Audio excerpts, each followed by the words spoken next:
Good evening, everybody, and welcome to the Northumbria Students' Union MEH Week, or Mental and Emotional Health Week, online kind of streamed session, which we're going to be talking about preventing burnout and caring for you in our session this evening.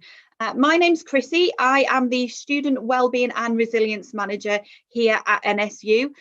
So if you do have any questions or queries about your well-being or about any of the activities or campaigns that we are running via the Students' Union, you can get in touch with me, and you can also visit the Northumbria Students' Union website that's got lots and lots of information and different advice and resources and things on there, but you can run your own projects and get involved if you wish.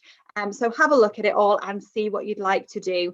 But I'm going to take you through this evening's workshop. Hopefully you will enjoy it and take something away from it. Any questions or anything that you have got, I have got some help to try and keep track of kind of chats and questions, but we will do our best to answer you. If we don't answer this evening, we can answer at another time, or you can get in contact with us. So starting off well then, so a good place to start when we're talking about burnout is our wellness, and what wellness actually means. The Global Institute for Wellness defines it as the active pursuit of activities, choices and lifestyles that lead to a state of holistic health. And the key word here is about active. So very much something that we are part of in terms of our own wellness, and there are aspects of it that we can definitely influence and be in control of and actively pursue different areas and different things that can keep us well. Taking this a little bit further and looking at how we can achieve wellness, as you can see here, there's kind of 6 stages or 6 areas that are highlighted in terms of our wellness, and they include physical, so a healthy body through exercise, nutrition and sleep. Mental, so engaging with the world through learning, problem solving or creativity.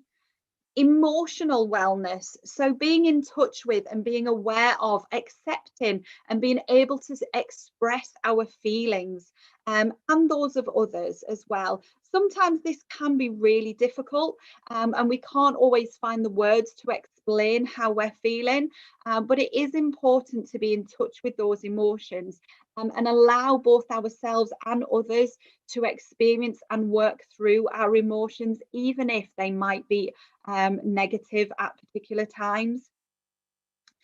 Spiritual wellness, so this doesn't necessarily have to tap into religion or faith, although that can be a part of it, but it's about us as human beings searching for meaning and purpose in our lives.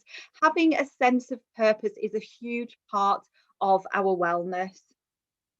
A social side to it as well, so connecting with and interacting and contributing to other people and the communities around us. As humans, we are social beings. We like that connection.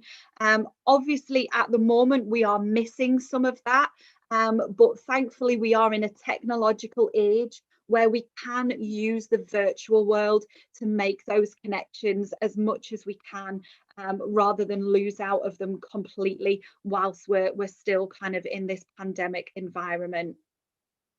And finally, environmental, so a healthy physical environment free from hazards, an awareness of the role that we play in bettering rather than degrading the natural environment, or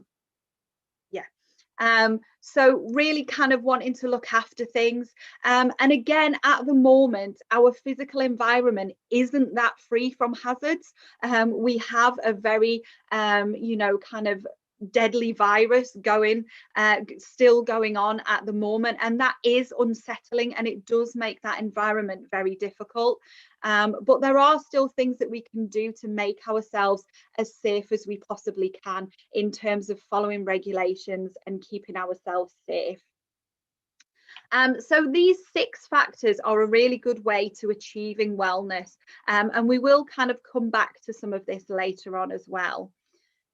Another way that you might have heard our wellness or well-being being able to be achieved is via the 5 ways to well-being.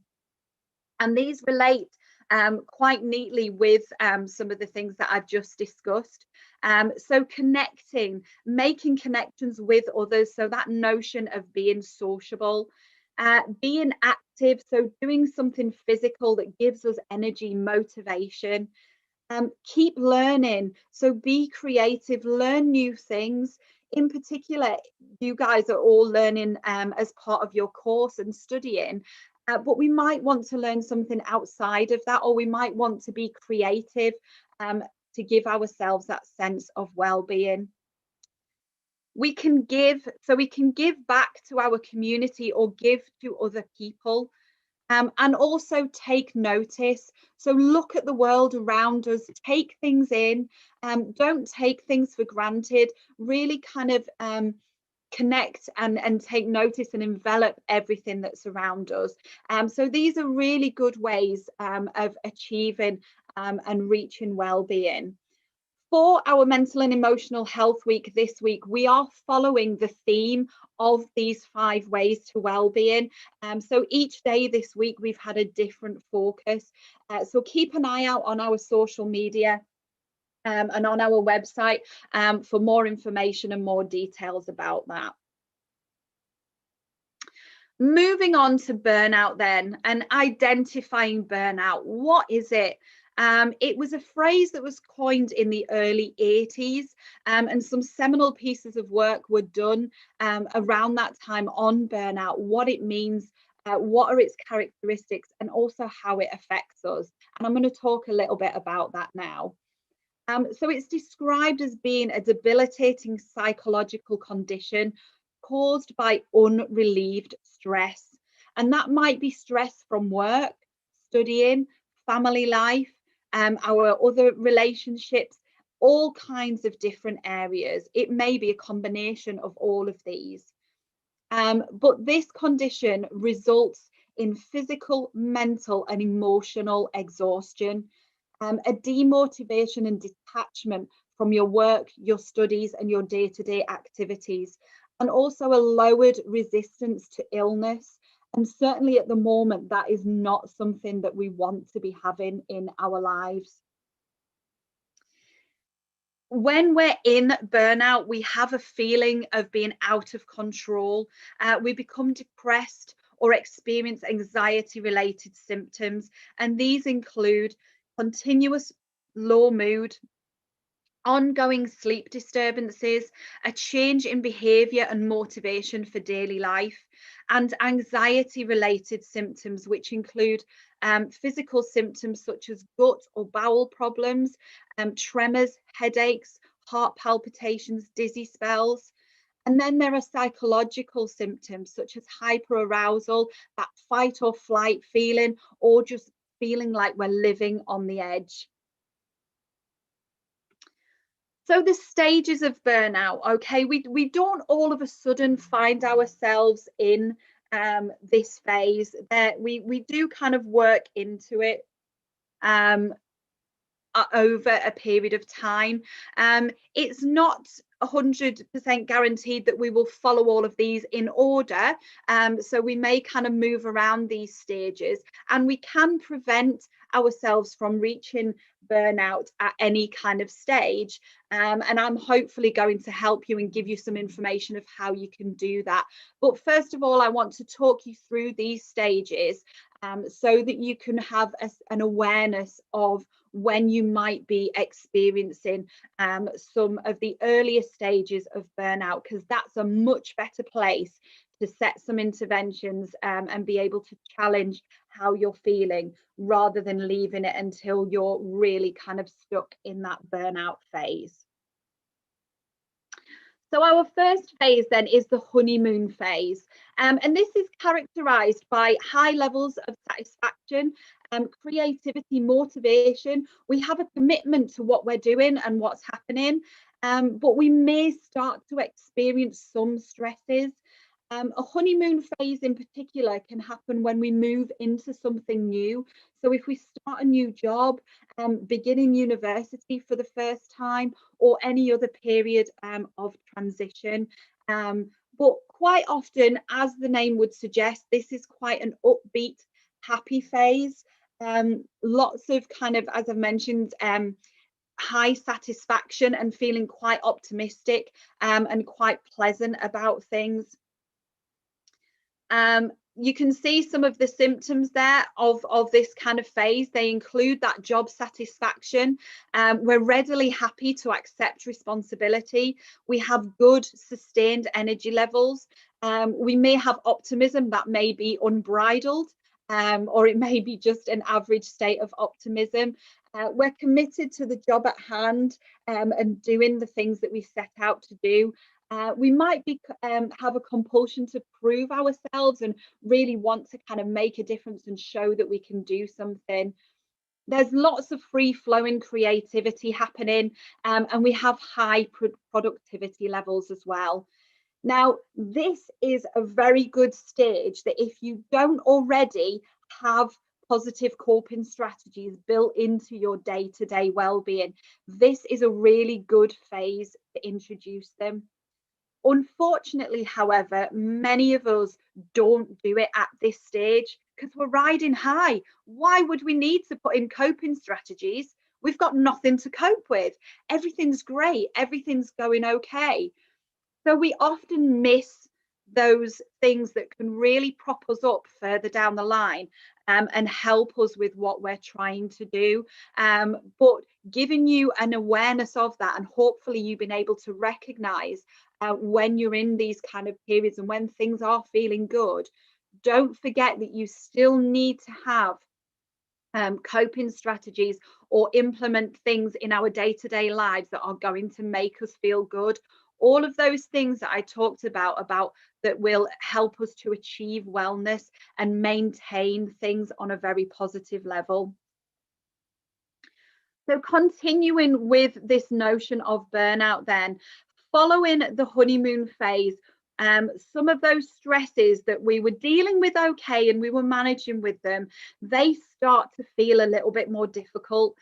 We may have days where we think, you know what, this is harder than it was yesterday. This is feeling really difficult.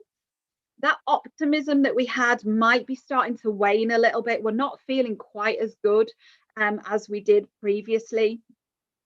And the common stress symptoms can begin. And this includes things like headaches, an inability to focus, irritability, a lack of sleep or reduced quality of our sleep, lack of social interaction, lower productivity, fatigue, a change in appetite, and that might be a loss of appetite or an increase of appetite, and forgetfulness. So these types of things might start creeping in. And if we think about if we've already got some of those coping mechanisms in place that are going to help alleviate our stress, we're probably going to deal with this stage okay, or it may be that we don't even reach this stage.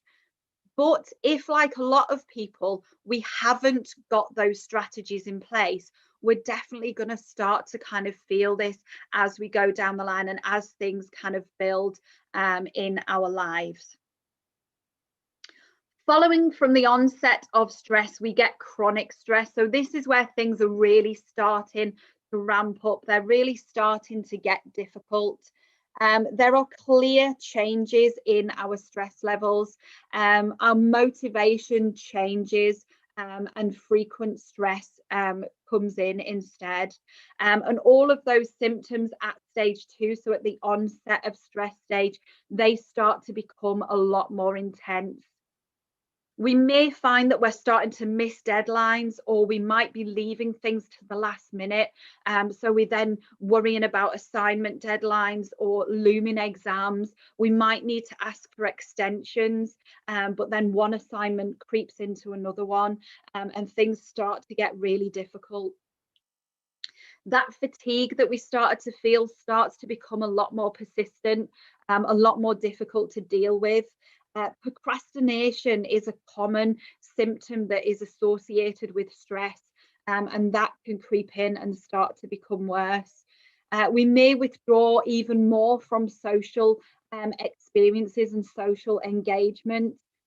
We might start to engage in escapist activities, and this includes the reliance on caffeine, drugs, alcohol.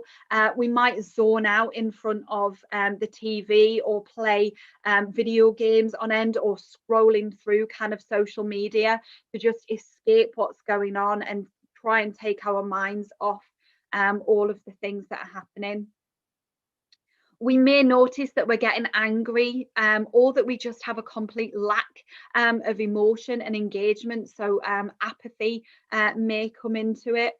We may also start to feel pressured or threatened or even panicked, but without any cause for those kind of feelings to be coming through. So again, without those kind of coping mechanisms or anything there to alleviate these stressful symptoms and the signs that are starting to come through, we're kind of well on the road to reaching burnout when we kind of hit these stages. And the next stage is burnout. So when we are in burnout, the symptoms become critical. Continuing as normal is no longer possible. We're overwhelmed by so many things that maybe under normal circumstances wouldn't worry us or wouldn't cause us to feel overwhelmed, are now getting to a point where they are building to a point where we can't kind of see what normal is. We find it increasingly difficult to cope with everything that we need to do in our day-to-day lives. But everybody has their own unique limits of tolerance, and we can't assume that our level of tolerance is the same as somebody else's. We may look and think about other people. What have they got to be stressed out for? They don't have much going on. I've got loads of stuff going on in my life. Why are they feeling so stressed out? And that's because we all have our own limits. We all have our different tolerances, and we need to acknowledge and be respectful of that and understand that our levels will be different to others. And we're not all going to be the same with that. So symptoms at this phase include feeling empty, obsessing over problems or tasks that we need to do, having a real kind of pessimistic outlook, self-doubt. Are we good enough? We're not doing a good job. You might find that you're writing several drafts of an assignment because it's just not good enough. You don't feel like it's appropriate or good enough to hand in. We'll be noticing behavioural changes at this point. So all those things I mentioned about being angry, irritable. Physical symptoms may be becoming a lot more chronic in this phase. Headaches become more frequent. They may become more painful. Gut and bowel problems may get worse, and we may experience more serious physical illnesses or ailments. And we also begin to really withdraw from work or society. We might be taking days off. We might be cancelling plans with friends. Certainly in the current climate, we may not be joining that Zoom quiz on a weekly basis, or we might not be talking to friends and family as often as we were previously. And then we find ourselves in a state of habitual burnout. And this is where those burnout symptoms become really embedded in our everyday life. There is significant impact on our mental well-being, significant impact on emotional well-being and significant impact on our physical well-being. And this can be a really difficult phase to try and pull ourselves out of.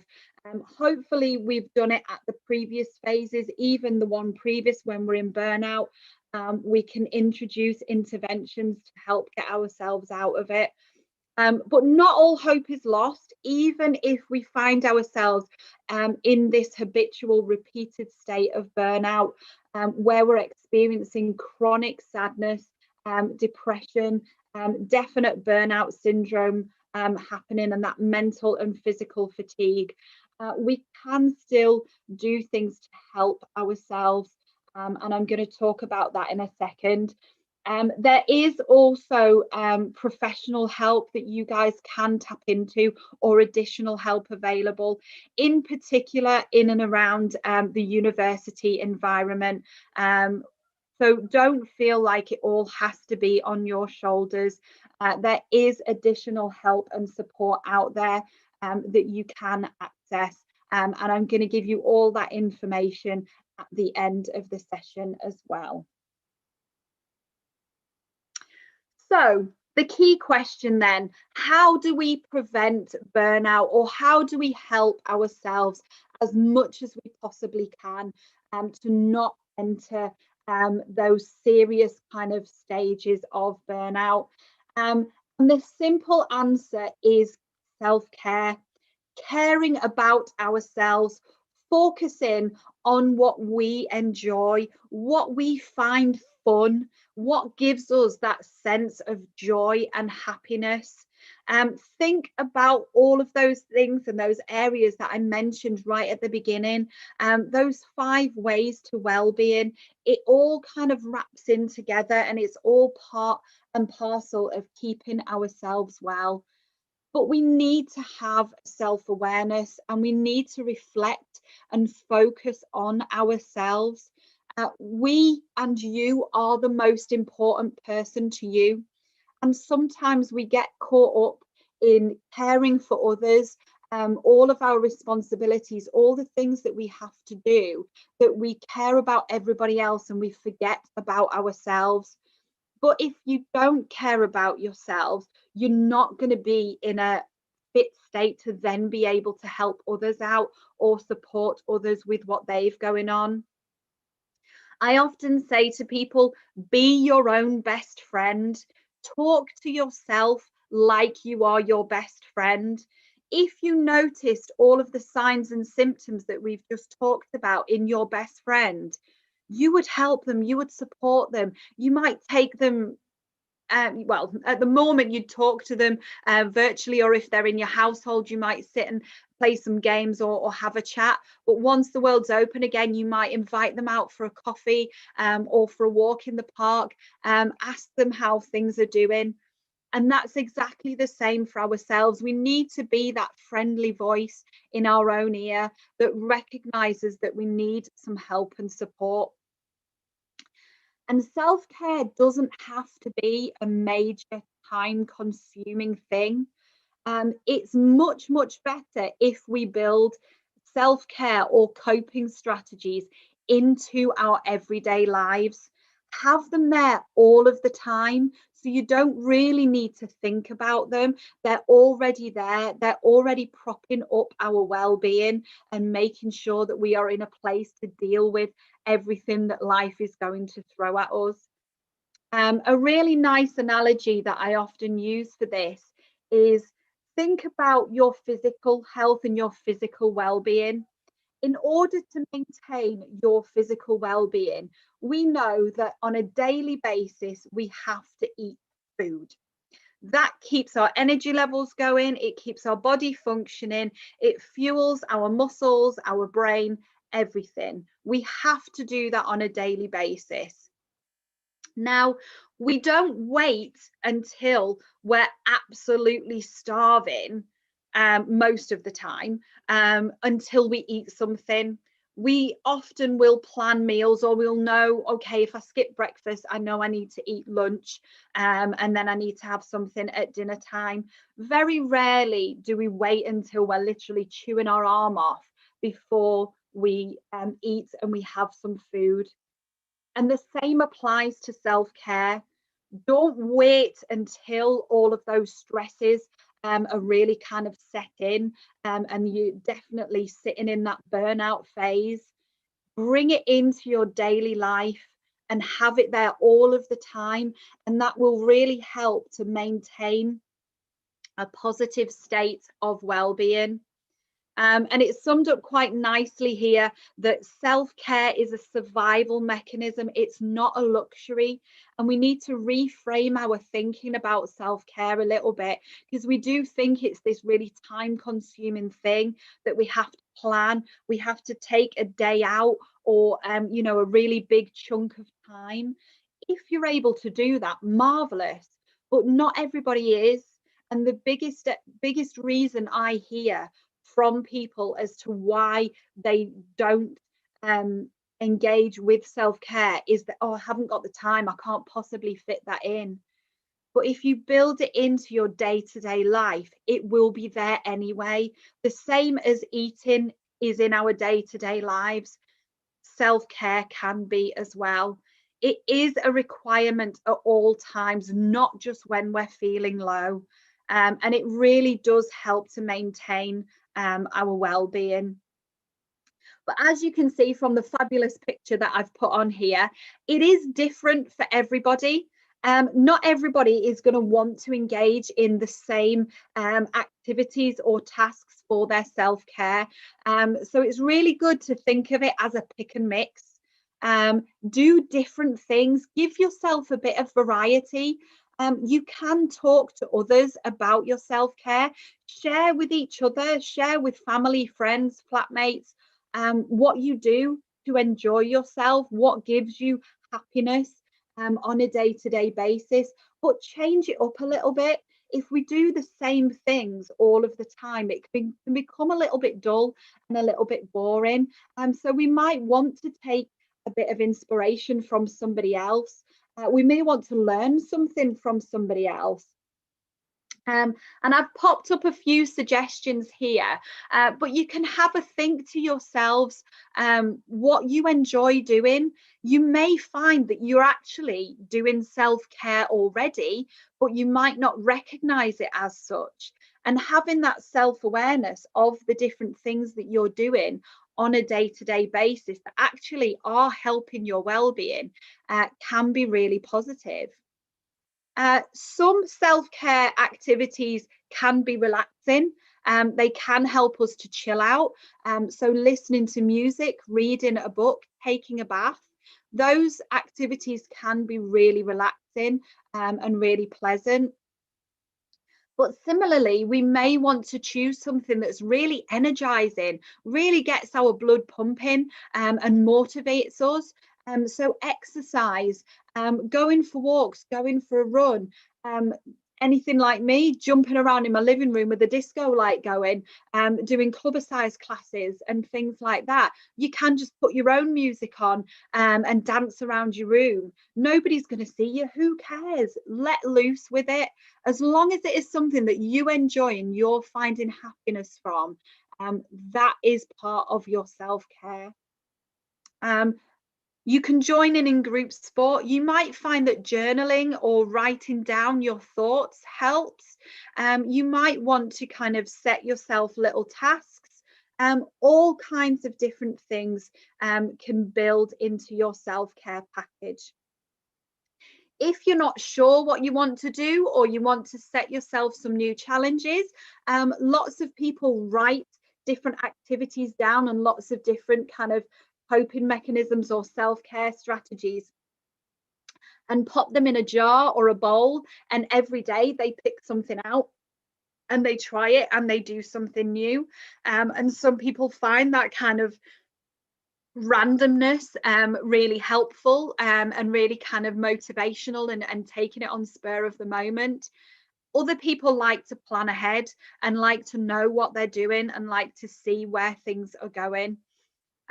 But you need to do what's right for you. You need to have a think and discover things that are right for you and that will make you happy. but introduce these strategies now. Bring them in early on, make them part of your daily routine, make them a habit, and it will help you in the long run. This is a really good way of kind of summing up the way that we sometimes feel and the way that we kind of express ourselves. Don't set yourself on fire to keep others warm. Don't put yourself in harm's way to help other people out. You need to look after yourself in order to be able to help others, and introducing those self-care techniques and seeing them as a real support mechanism and not a luxury is a really, really good way to do that. So I mentioned that I would give you some referral and signposting information. All of this is available on either the university's Blackboard portal or website, or you can find it on the Students' Union website as well. I'll put it together so that it's a little bit easier to find as well, and we'll have it kind of in this sort of framework. But if you contact the Students' Union at any point, or you can contact me directly, I will be able to help you with it as well.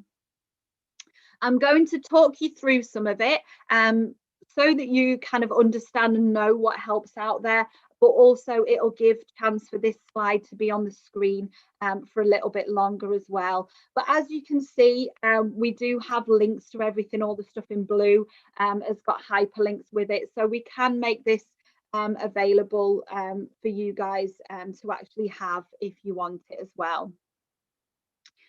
So within the university, the support that is available for you, if you go to the website or on the Blackboard portal, you can access help now. So if yourself or anyone you know is in a crisis situation or really needs to speak to somebody within student support services straight away, you can access that. There is a self-referral form that links through to our wellbeing practitioners within the university, and ultimately you can get trained counselling sessions with the counsellors based at the university. There's a 2 to 4 week waiting list for non-emergency cases.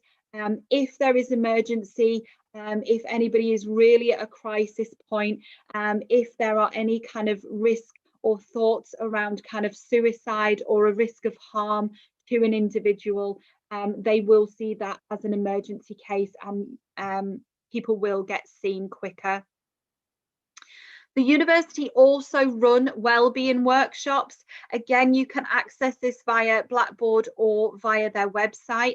There's lots of different workshops that they run, and they're on a rolling basis. So have a look, see what you think might be useful for you and what would be beneficial. There's Kooth Student. So the university have signed up to an online advice and counselling service called Kooth. And as students at Northumbria, you are eligible to access that whenever you want. So you can Google search Kooth Student and it will come up. And then you just kind of log in with your university details, and that gives you access to online advisors and counsellors. And you can do it kind of via text message and things like that, or there are other avenues as well.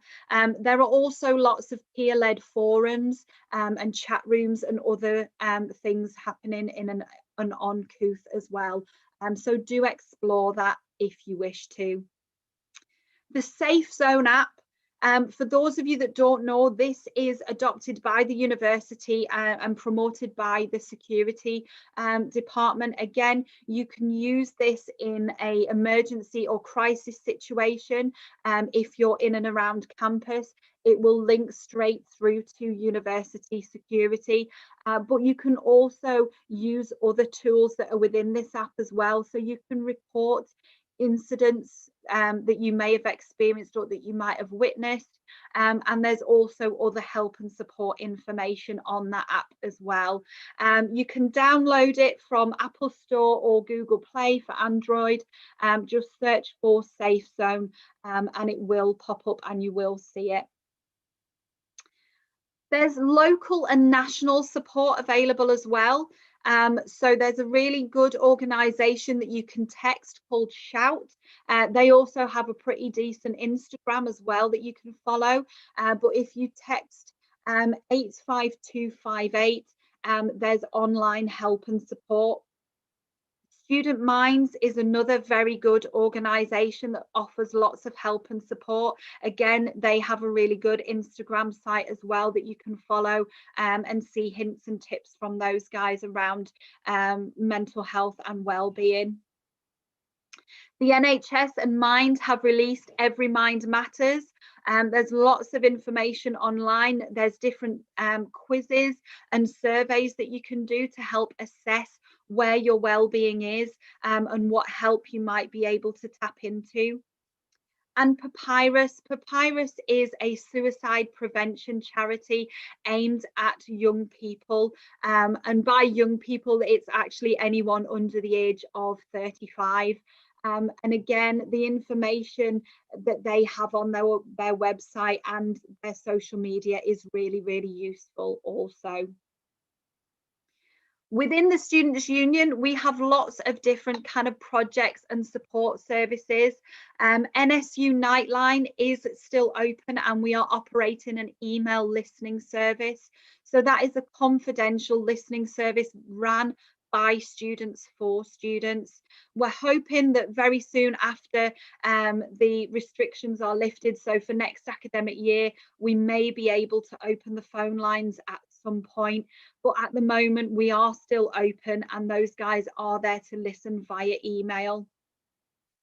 Our Nsu Advice Service will help with any academic issues that you might be having, and they also now offer housing advice as well. There's our MEH project, so our mental and emotional health project, of which we're having a awareness raising week this week. So there's information on our website specifically for mental and emotional health, but there's lots of other well-being information in and around the website as well that you can tap into. So do have a look on there as well.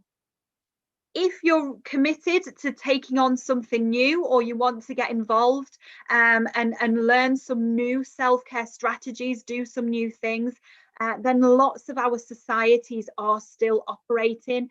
They're doing virtual events. They're set and ready as soon as we can to do things in person as well. So have a look on our website, engaging with other people and like-minded individuals that have that get the same amount of happiness out of activities as you may do. You can find that via the societies on our website. And finally, one of our societies that I always love to give a good shout out to, not least of all because it's very relevant to this session, is our Self-Care Society.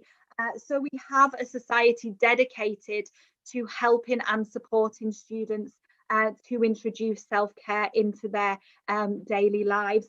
And again, they have an absolutely fantastic Instagram, which I've popped the username or handle on there that you can have a look at.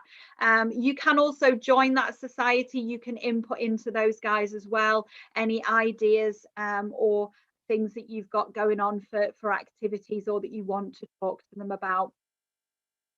So there's lots and lots of different things there, and hopefully this has given you some insight into how you're feeling and enabled you to have an awareness of what's going on and how you can start to introduce some things within your own life that will help you to alleviate some of those symptoms.